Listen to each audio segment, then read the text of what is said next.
ನಮಸ್ಕಾರ ರೈತ ಬಾಂಧವರೇ, ಕನ್ನಡ ಯೂಟ್ಯೂಬ್ ಚಾನಲ್ಗೆ ತಮಗೆಲ್ಲರಿಗೂ ಆತ್ಮೀಯವಾದಂತಹ ಸ್ವಾಗತವನ್ನು ಕೋರ್ತಾ ಇದ್ದೀವಿ. ಈ ಸಾವಯವ ಕೃಷಿಯಿಂದ ಬದನೆ ಗಿಡವನ್ನು ಯಾವ ಥರನಾಗಿ ಬೆಳೆಯಲಾಗಿದೆ ಅನ್ನುವಂತಹದ್ದು ನೀವು ಲೈವ್ ನೋಡಬಹುದು.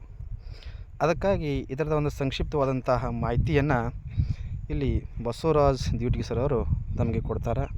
ಅವ್ರ ಬಾಯಿಂದ ಕೇಳೋಣ ಯಾವ ಥರನಾಗಿ ಈ ಸಾವಯವ ಕೃಷಿಯನ್ನು ಮಾಡಲಾಗಿದೆ ಅನ್ನುವುದನ್ನು ಒಂದೆರಡು ಮಾತುಗಳನ್ನು ಅವ್ರ ಬಾಯಿಂದ ಕೇಳೋಣ.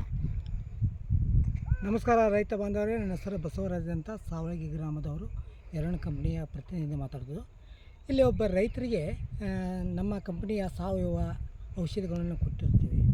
ಮತ್ತು ಬದನೆ ಗಿಡದಲ್ಲಿ ಏನೇನು ಚೇಂಜಸ್ ಆಗಿರ್ಬೋದು ಅಂತ ಇಲ್ಲಿ ನಾನು ತೋರಿಸ್ತೀನಿ. ಹೂವು ಆಗಿರ್ಬೋದು, ಗಿಡ ಗ್ರೋತ್ ಆಗಿರ್ಬೋದು, ಕಾಯಿ ಮತ್ತು ಸೈನಿಂಗ್ ನೋಡಿರಿ ಸರ್ ರೈತ ಬಾಂಧವರೇ. ಸೈನಿಂಗ್ ಕಾಯಿ ಹೆಂಗೆ ಅದಾವನು ನೋಡಿರಿ, ಒಂದು ಹುಳುಕಿಲ್ಲ. ಕಾಯಿ ಸೈನಿಂಗ್ ನೋಡ್ಬೋದು, ಹೂವು ನೋಡ್ಬೋದು, ಗ್ರೋತ್ ನೋಡ್ಬೋದು, ಯಾವ ಟೈಪ್ ಗಿಡ ಬದಲಾವು, ಯಾವುದೂ ಒಂದು ರಾಸಾಯನಿಕ ಹಾಕಿಲ್ಲ.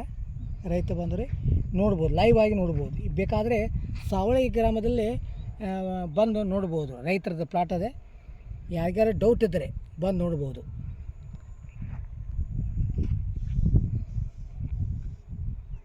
ಎಲ್ಲ ತೋರಿಸ್ತಾರೆ ಸರ್, ಪೂರೆಲ್ಲ ಎಲ್ಲ ತೋರಿಸ್ರಿ. ಎಲ್ಲ ತೋರಿಸಿ